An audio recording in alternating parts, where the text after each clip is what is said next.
இன்றைய தேவனுடைய வார்த்தை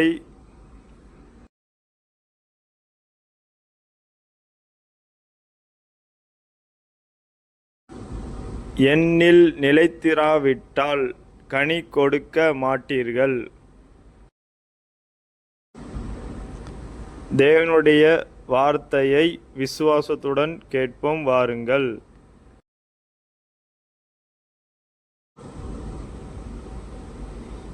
என்னில் நிலைத்திருங்கள், நானும் உங்களில் நிலைத்திருப்பேன். கொடியானது திராட்சைச் செடியில் நிலைத்திராவிட்டால் அது தானாய் கனி கொடுக்க மாட்டாதது போல, நீங்களும் என்னில் நிலைத்திராவிட்டால் கனி கொடுக்க மாட்டீர்கள். யோவான் 14:4. இன்றைய தேவனுடைய வார்த்தையின்படி நீங்களும் நானும் தேவனோடு இல்லாவிட்டால் நாம் கனி கொடுக்க மாட்டோம். நீங்களும் நானும் தேவனோடு நாம் ஐக்கியப்பட்டு இருந்தால், அவரை தினமும் துதிப்பதால் நிச்சயமாகவே நாம் கனி கொடுக்கிறவர்களாய் மாறுவோம்.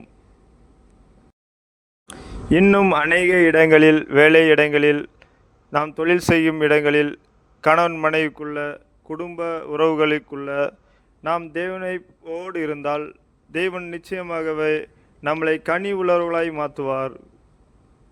இன்றைய தேவனுடைய வார்த்தையை விசுவாசத்துடன் கேட்ட பார்த்த உங்கள் யாவரையும் தேவன் தாமே ஆசீர்வதித்து உங்களை பெருகவே